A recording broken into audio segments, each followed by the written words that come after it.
Perfect timing. The finals launched in open beta today, kind of a surprise beta. They only let us know 1 day ahead of time, but it is out, and by open, everyone can play it, not just on PC as well. It's out there for Xbox and PlayStation, which is really cool. So I want to talk about the game just a little bit, some of the issues they're having, and also some of my first impressions. I jumped in and got some games in over lunch, so I wanted to talk to you guys about how it is, how it's feeling, and where I think this game goes. And what I was saying by perfect timing is this open beta runs from now until November 5th, which is going to take us right up until the release date of Modern Warfare 3. So if you're kind of looking for new shooters, new stuff to play, if it feels stale right now, there's a couple going on, and the finals is one of those that is going to tide us over until the launch of Call of Duty Modern Warfare Roman numeral 3. So just be aware if you guys are having trouble getting in. I wanted to let you guys know they have tweeted out that there's an issue causing client crashes for Xbox and PlayStation players. They're about to roll out a fix within the next couple hours, so by the time you guys watch this video, that may well have been fixed. And also on Steam, some people were not getting access right away. It sounds like so many people have signed up to play this that they're rolling out access gradually over the next 24 hours. So if you're on Steam, if you're on PC, keep checking that out, and you might be able to get in within the next 24 hours, it does sound like. So I do have to say, with this being the third time of jumping into this game, I have to commend the team for actually using a beta for what it's for, because each time I've launched into it, it's gotten better and better. It's gotten more and more optimized. It's played smoother. The gunfights feel better.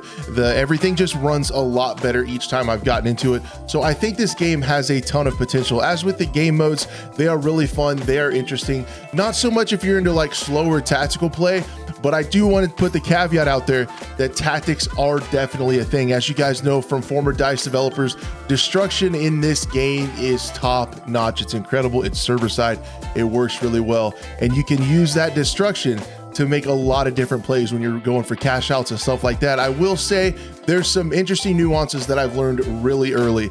Guys, it's not glamorous, but just like in Battlefield, those medics are important. Use that medic heal gun a lot. It's not fancy, it's not going to get you kills, but with the really long time to kill that this game has, keeping your teammates healed up, hang back just a little bit, keep them healed up with the ray gun, and it's going to give you a huge advantage when you go in to play this game. You can choose from the 3 different loadouts, the light, medium, and heavy. And as you guys know, light, if you're a movement king, if you're on console, if you're really fast, or PC with keyboard and mouse, you're a fast moving player, you're gonna really like playing the light, small character that moves really fast, lower damage. Medium is where I find myself playing, because I like playing the medic with that healing ray gun, because I just feel like when I'm on medic, the team wins. Got that defib to pop people back up quickly, and it can be a huge advantage when you're talking these long drawn out gunfights. And then the heavy tanks, if you have a tank on your team and you can sit behind them and keep them healed up, they are almost unstoppable. If they're 1v1,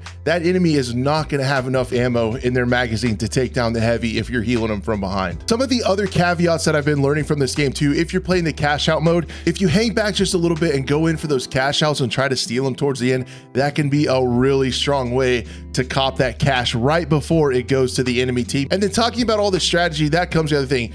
You need to find 2 friends to play with. It is so much better with comms, communication, tactics, working together, using that destruction, using some of the gadgets. You can even move some of the cash out stations and really set up the site. It's almost like a quick Rainbow Six Siege, where you start the cash out and then you set up site really quick, because you know the other teams are going to come attack. It's just a breath of fresh air when it comes to game modes. It's new, it's different, it's interesting, and I just recommend. It's free, so hopefully you have a couple friends that you're able to find to get online with and form a 3-stack and start communicating and start learning this game, because it's really deep. I feel like there is a new map which looks really cool too, and kind of how this game affects the FPS scene is going to be really interesting too, because it's going to be free to play. It's got a little bit of interest, I feel like, from the OG Battlefield community, giving who is working on this game, and it's just completely unique and different, and it's cross-platform and it's on different things. Being free, I think this game really could make some waves. We're to a point where we have 3 maps now, night and dark, or excuse me, day and night variations of those maps. So it does keep it feeling pretty fresh. And with destruction, with the different kinds of gadgets and things, it does feel different almost every time you play.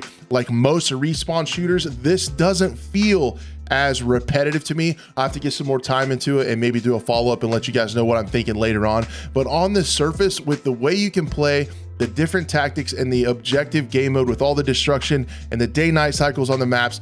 It just really feels like this could have a lot of hours of unique gameplay built into it. It doesn't feel as repetitive as your standard kind of respawn shooters. There is a ranked mode, there's a tournament mode, so it's got all that stuff being free to play and unique.